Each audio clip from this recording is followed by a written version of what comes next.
Tuhan firman-Mu ajaib, kekal meski gunung menghilang. Tiada huruf yang gagal, tak terpatahkan siasat. Hidup seperti-Mu ya Allah, lebih dari emas. Aku bersaksi kitab-Mu, kitab yang suci. Mendengarkan firman-Mu, hibur hati yang luka. Terangilah langkahku kemanapun ku pergi. Biarkanlah firman-Mu berkuasa atasku. Ubahkanku, bebaskanku, ku mau menyenangkan-Mu.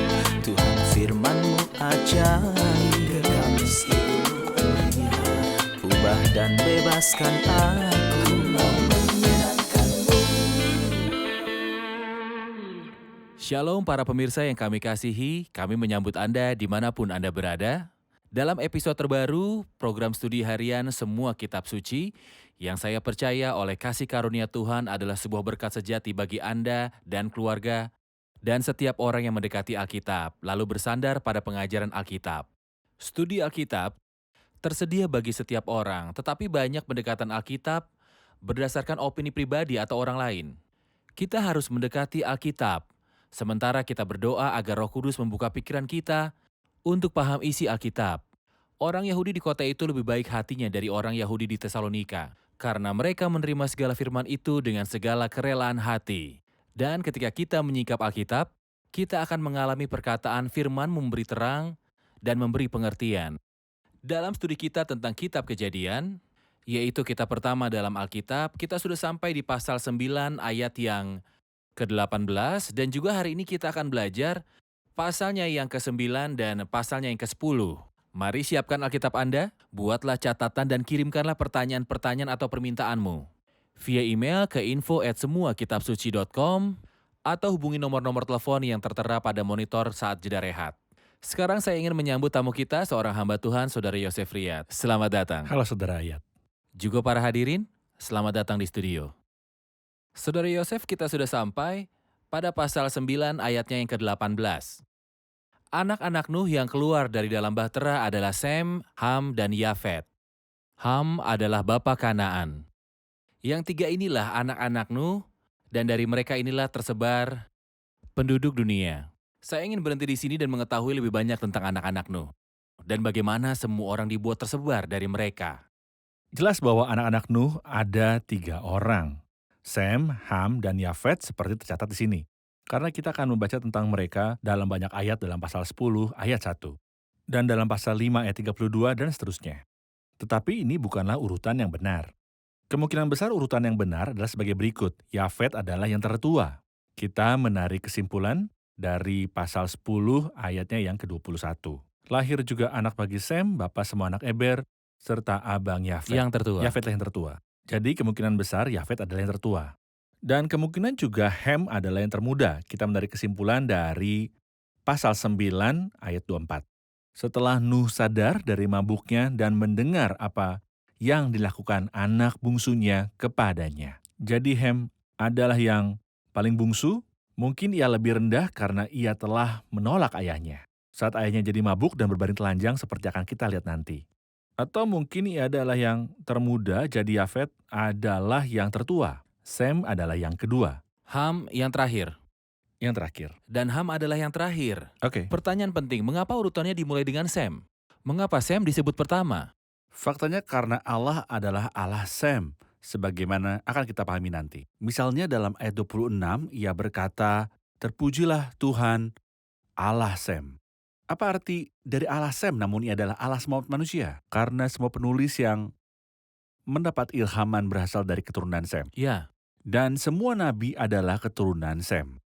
Tuhan kemuliaan Tuhan Yesus Kristus kita adalah keturunan Sem. Karena itu, Allah adalah Allah Sem dan terpujilah Tuhan Allah Sem. jadi ia mempersempit rentangnya sampai kepada Sem, Benar sekali. lalu misalnya keturunan Sem yaitu Abraham, Abraham, dan sesudah Abraham ada Ishak, Yakub, setelah Ishak kemudian ada Yakub, dan seluruh suku-suku, dan Benar. juga Yehuda yang adalah asal Kristus. benar, Ia mempersempit rentangnya. benar. Ada tertulis, dari mereka inilah tersebar penduduk seluruh bumi. Bisakah Anda jelaskan keturunan dari Sem, keturunan Ham, dan juga keturunan dari Yafet menurut benua dan bangsa-bangsa di dunia. Keturunan dari Yafet tinggal di benua Eropa. Keturunan dari Sem tinggal di benua Asia. Dan keturunan Ham tinggal di benua Afrika, tapi benua Australia dan Amerika belum ditemukan pada saat itu. Benua-benua itu belum dikenal. Dan karena kita akan membaca di dalam pasal 10 tentang penyebaran manusia, keturunan dari Yafet tinggal di Eropa, keturunan Sem tinggal di Asia, keturunan Ham di Afrika. Mereka leluhur bangsa ini. Benar. Oke, ayat ke-20. Nuh kemudian menjadi petani, dialah yang pertama-tama membuat kebun anggur. Dan dikatakan, setelah ia minum anggur, mabuklah ia dan ia telanjang di dalam kemahnya. Maka hamba pakanan itu melihat aurat ayahnya, lalu diceritakan kepada kedua saudaranya di luar. Sesudah itu Sem dan Yafet mengambil sehelai kain dan membentangkannya pada bahu mereka berdua, kemudian mereka berjalan mundur, menutupi aurat ayahnya sambil berpaling muka sehingga mereka tidak melihatnya. Izinkan saya berhenti di sini, di ayat ini. Ya. Mari bicara tentang Nuh, tentang perbuatan ini dan tentang kejatuhannya setelah ia meninggalkan bahtera. Sayangnya, setelah selamat dari air bah terdapat 3 tragedi yang terjadi. Yang pertama adalah kejatuhan dari Nuh. Seperti yang kita baca bersama dalam pasal 9. Iya, Yang kedua dari pasal 10 di mana kita dapat baca tentang Nimrod yang berontak terhadap Allah. iya, Dan yang telah menciptakan dan mulai penyembahan berhala. Dan dalam pasal 11 kita akan baca tentang Babel. Menara Babel. Jadi terdapat 3 tragedi terjadi, tetapi sayangnya pahlawan dari tragedi pertama adalah Nuh. Yang tertulis tentang dia, Nuh hidup bergaul karib dengan Allah. Alkitab memberikan sebuah peringatan kepada kita dan peringatkan kita tentang minuman anggur. Minuman anggur itu berbahaya. Dalam kekristenan kita tidak secara harafiah berkata bahwa minum anggur itu dosa. Karena kita tidak berpikir demikian. Tetapi segala sesuatu halal bagiku, tapi bukan semuanya berguna. Tapi aku tak membiarkan diriku diperhamba oleh suatu apapun. Disinilah penyebutan pertama tentang minuman anggur dalam Alkitab dan konsekuensi terhadap pria yang dihormati ini. mabuk. Mabuk, dan ketika ia jadi mabuk, ia terbaring telanjang. Sebuah tragedi. Dan kemudian Hem yang jahat melihatnya dan memberitahu kedua saudaranya di luar itu adalah sebuah tragedi dilihat dari standar apapun. Dan seperti yang kita ketahui, dimulai dari zaman Nuh, zaman pemerintahan telah dimulai. Iya, Zaman pemerintahan. Pemimpin pertama tidak memegang kuasa atas dirinya sendiri. oke. Jadi jika saya tak bisa memerintah atau menguasai diri sendiri, Bagaimana bisa bagaimana memerintah saya yang bisa lain? memerintah orang lain? Karena itu, bumi sedang menantikan pemimpin yang sejati. Dalam Wahyu pasalnya yang ke-5, siapakah yang layak membuka gulungan kitab itu dan membuka materai-materainya? Singa Tak dari ada Yehuda seorang telah pun yang di menang. surga atau yang Ya. ada di bumi, atau yang di bawah bumi, dapat buka gulungan kitab itu. Lalu Yohanes menangis. Lalu berkatalah seorang tua-tua itu padanya, "Jangan engkau menangis. Singa dari suku Yehuda telah menang." Siapakah itu? Tuhan Yesus Kristus. Saudara, ayat tanpa Kristus kita tidak akan memiliki pengharapan untuk apapun. Tetapi syukur pada Allah dalam Kristus kita memiliki pengharapan dalam setiap hal karena pengorbanan Tuhan yang mulia. Dan di sini Nuh menjadi mabuk dan telanjang, Ya. tetapi Kristus juga telanjang. Wow. Sekalipun ia tidak mabuk dan tidak melakukan dosa Bagi apapun. dia kemuliaan. Kristus Saat telah orang mati memberi dia menggantikan anggur, kita. ia tak meminumnya. Ya, Sekalipun mereka memberikan anggur itu untuk meredakan rasa sakitnya, tapi ia menolak. bisa dikatakan Nuh adalah Adam yang kedua. Ya. Setelah meninggalkan bahtera, ia dianggap sebagai pemimpin dan seluruh ciptaan, tetapi pun Ya. ia jatuh dalam dosa. Sampai Ya. waktunya ketika Kristus datang, terpujilah namanya Iya. untuk memerintah dunia ini. Kita akan kembali untuk menjawab pertanyaan dari hadirin.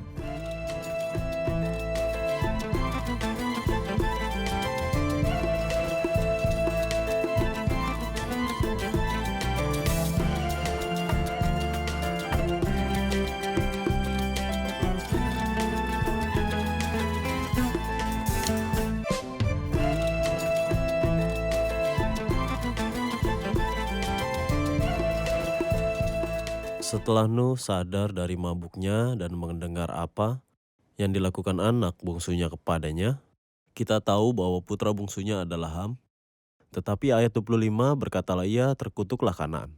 Mengapa Kanaan yang dikutuk sekalipun Ham yang melihat? Ya, ketidaksopanan Ham. Ya, Saya ingin tahu mengapa Kanan dikutuk setelah peristiwa ini. dalam ayat 22 kita dapat menyimpulkan bahwa Oke. Kanaan adalah seorang partner dalam tuduhan atau kejahatan dalam hal ini. Sebenarnya adalah ketidaksopanan Ham seperti Anda katakan. Ia bertingkah dalam suatu cara yang tidak layak sama sekali untuk dilakukan terhadap ayahnya. Perilaku itu bahkan tak bisa diterima seandainya dilakukan pada siapapun. Ketika ia melihat ketelanjangan Nuh, ia pergi untuk memberitahukan orang lain untuk melihat ayahnya. Tingkah laku ini luar biasa, sangat jahat. Jadi bagaimana ia dapat melakukan itu kepada seorang hamba Tuhan, Nuh ayahnya?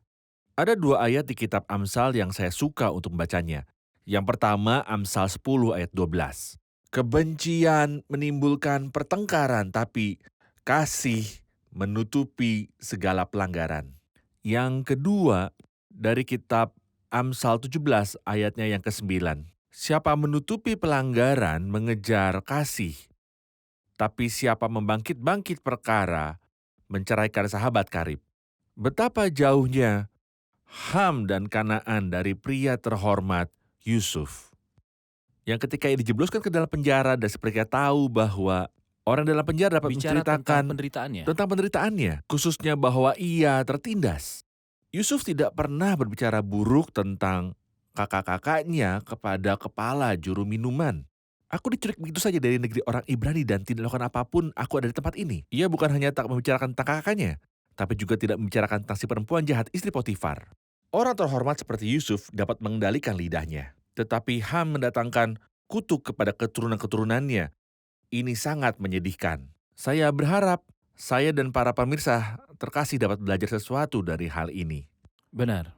Apakah juga karena Tuhan telah memberkati anak-anak Nuh, Sem, Ham, dan Yafet, dan jika Allah telah memberkati seseorang, ia tidak akan mengutikinya lagi? Tentu seperti kita baca dalam pasal 9 ayat 1. Dalam ayat 1. Lalu Allah memberkati Nuh dan anak-anaknya. Mustahil bahwa Allah memberkati siapa saja dan kemudian mengutuknya lagi. Bisakah saya katakan bahwa perbuatan Ham di zaman sekarang, yaitu zaman sosial media, melihat aurat ayahnya lalu beritahu saudaranya, Ya. seperti mempostingnya di Facebook. Ya, Sekarang ini jika siapapun melihat apapun, ia akan mengirimkannya di Facebook. Ada masalah dalam keluarga, posting di Facebook. Problem gereja, posting di Facebook. Dan begitu mudahnya, jika Anda merasa tidak nyaman dengan siapapun, Anda bisa mengirimkannya lewat Facebook. Apa yang bisa diperingatkan lewat insiden ini? kutuk terjadi setelah air bah karena perilaku yang begitu jahat. Ketika ia melihat aurat ayahnya lalu ceritakannya kepada saudaranya di luar. Jadi ketika saya membaca ayat-ayatnya, kita telah membacanya di kitab Amsal. Yang juga dikutip oleh Rasul Petrus dalam suratnya. Yang pertama bahwa kasih menutupi banyak sekali dosa.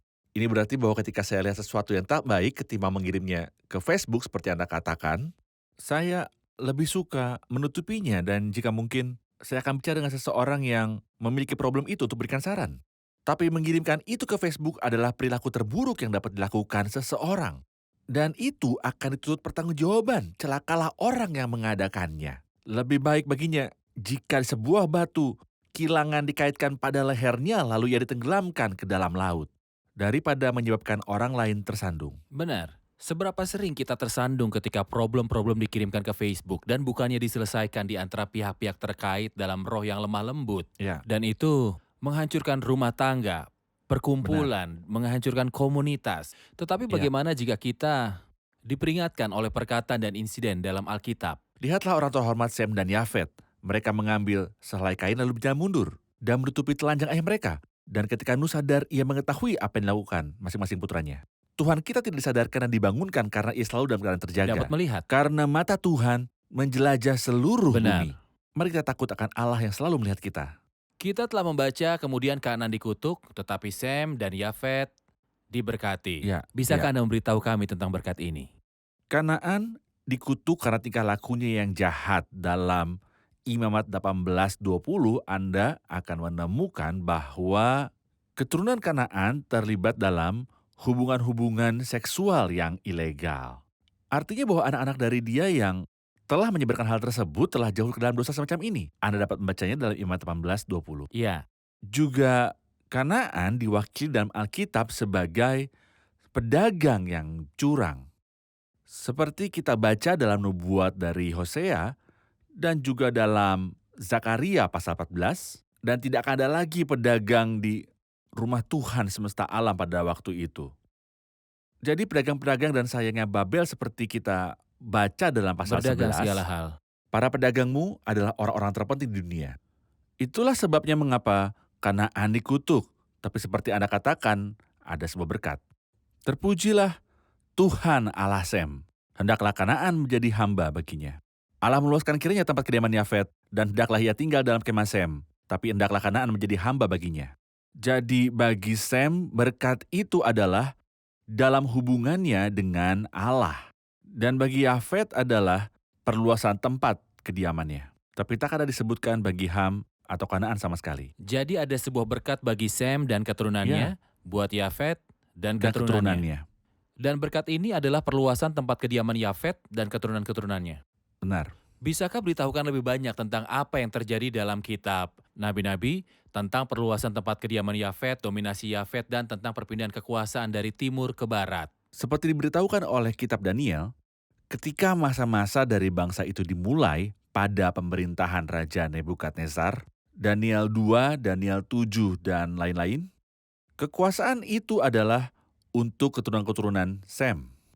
Karena Nebukadnezar berasal dari Irak, lalu setelah itu kerajaan Media dan Persia, yaitu Kores, Raja Persia, dan lainnya. Sampai akhir perjanjian lama, kekuasaan itu Ya. ada di timur, Benar. Media Persia. Namun seorang muda datang, ia disebut Alexander Agung. Dan ia memerintah selama suatu periode yang singkat karena ia meninggal pada usia mudanya yang terbaik.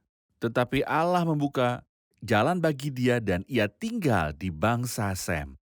Dan mulai dari era ini kekuasaan mulai berpindah dari timur ke barat lewat Alexander Agung. Sesudah itu bangsa Roma datang. Lalu dalam era modern kerajaan Prancis dan Inggris, lalu orang Amerika dan juga Rusia. Kekuasaan negara barat berlanjut sampai hari ini. Seperti Nuh katakan pada awal dari dunia purba sebelum kedatangan Kristus lebih dari 1.500 tahun. Kitab Allah lah yang menentukan masa depan dunia. Benar, Kita berada di Ya. hadapan kitabnya. tentunya. Yang membaca kitab ini, yang melihat dan membaca perkataan dari Nuh, betapa itu secara harafiah telah terjadi dalam sejarah bangsa. Kita bisa berkata ini Mukjizat. inspirasi. Bukan Ya. inspirasi makna, tapi inspirasi tidak verbal, begitu. perkataan yang harafiah Ya. terjadi. Kitab ini sungguh kitabnya Allah. Saya ingin tahu tentang kasih karunia Allah yang melibatkan keturunan Sem, Ham, dan Yafet dalam perjanjian baru. Tak ada seorang pun yang baik, tak ada seorang juga. Namun kasih karunia Tuhan kita melibatkan semua orang. Keturunan Ham dilibatkan seperti dalam Kisah Rasul pasal 8 kita membaca. Sida-sida Ethiopia. Orang ini telah pergi ke Yerusalem untuk beribadah. Tapi ia kembali tanpa menerima karunia spiritual apapun, sia-sia. Namun Allah melihat hati, benar kan? Dan kata roh pada Filipus, pergilah ke situ dan dekatilah kereta itu. Dan Filipus memberitakan Injil Yesus. Jadi berkat itu sampai pada keturunan Ham. Dalam Kisah Rasul 9, berkat itu sampai pada keturunan Sem seperti kita baca tentang Saul pria dari Tarsus. Dalam pasal 10 kita akan temukan bahwa berkat itu sampai keturunan Yafet saat kita membaca tentang Cornelius sang perwira pasukan. 3 pasal berikut Kisah Para Rasul 8, 9, dan 10 menunjukkan kepada kita kasih karunia Allah yang sampai kepada keturunan Ham, Sem, dan Yafet. Luar biasa, Alkitab kita sungguh dahsyat. Kita akan kembali untuk menjawab pertanyaan dari hadirin.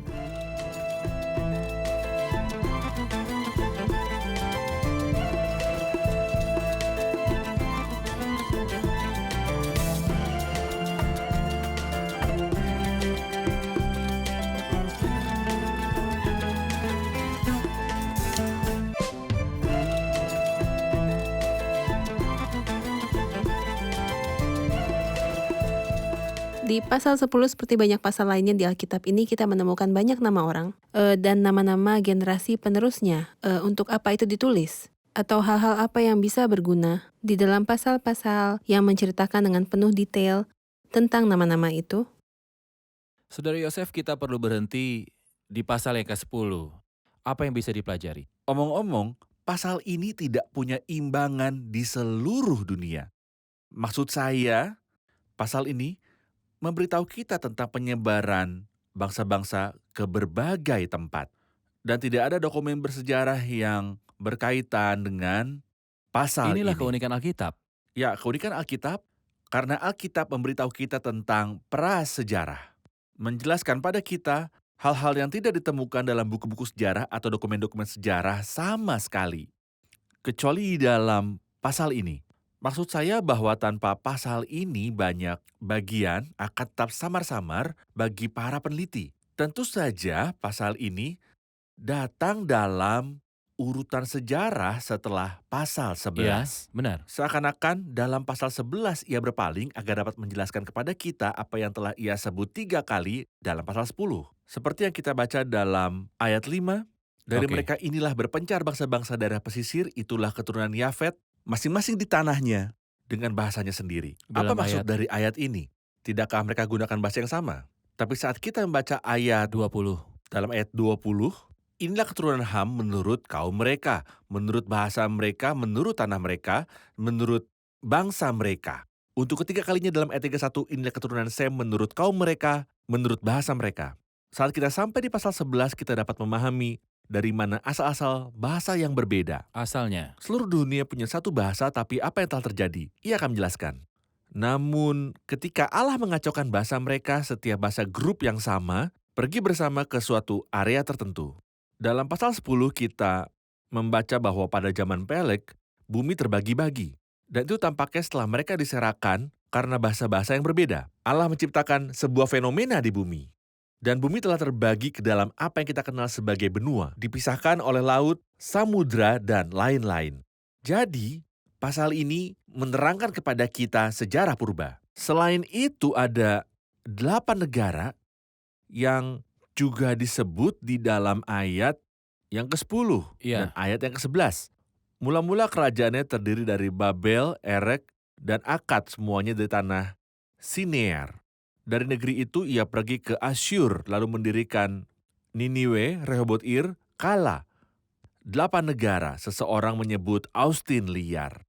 Seorang penjelajah telah menemukan reruntuhan dari 7 kota-kota ini.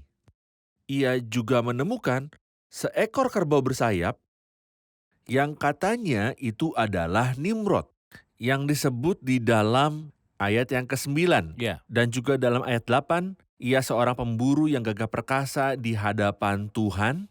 Jadi pertama-tama pasal-pasal itu meneguhkan kepada kita tentang kebenaran dan keaslian dari Alkitab.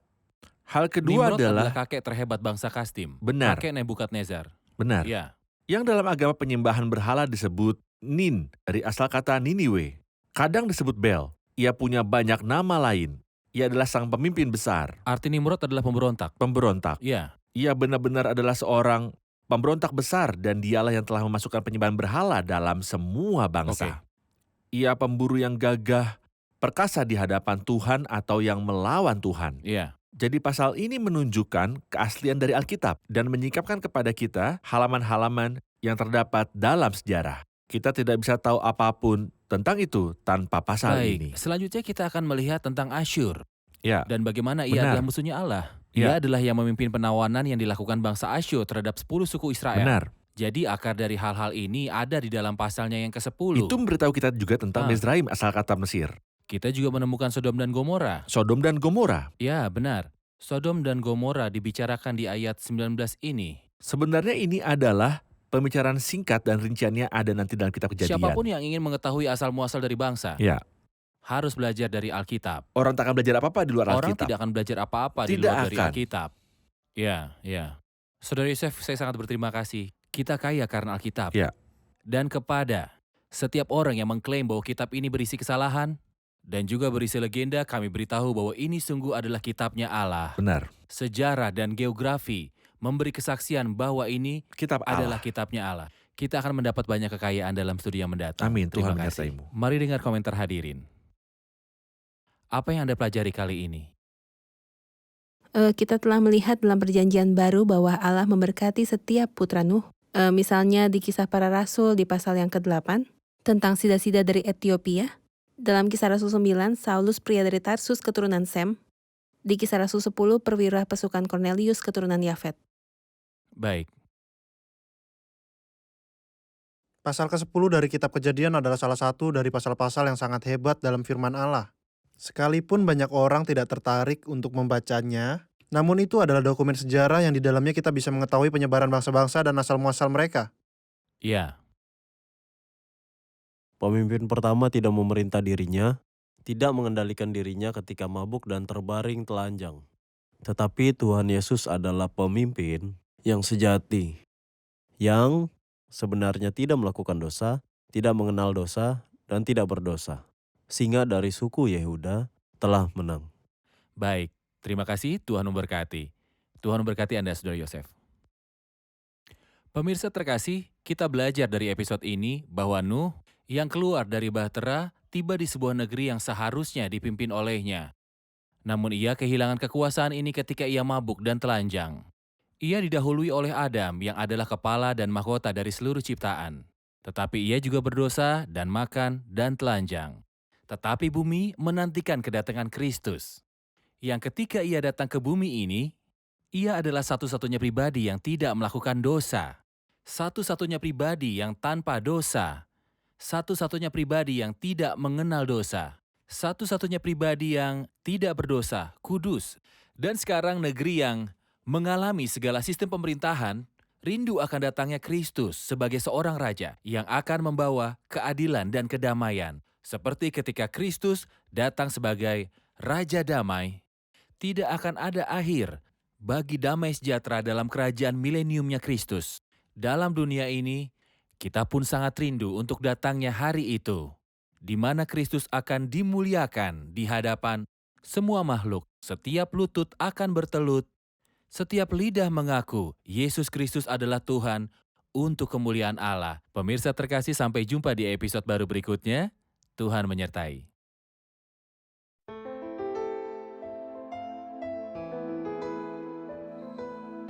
Tuhan firman-Mu ajaib, kekal meski gunung menghilang. Tiada huruf yang gagal, tak terpatahkan siasat. Hidup seperti-Mu ya Allah, lebih dari emas.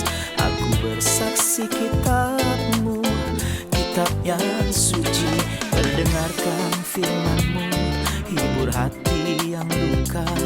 Terangilah langkahku kemanapun ku pergi. Biarkanlah firman-Mu berkuasa atasku. Ubahkanku, bebaskanku, ku mau menyenangkan-Mu. Tuhan firman-Mu ajaib, kekal meski gunungnya. Ubah dan bebaskan aku.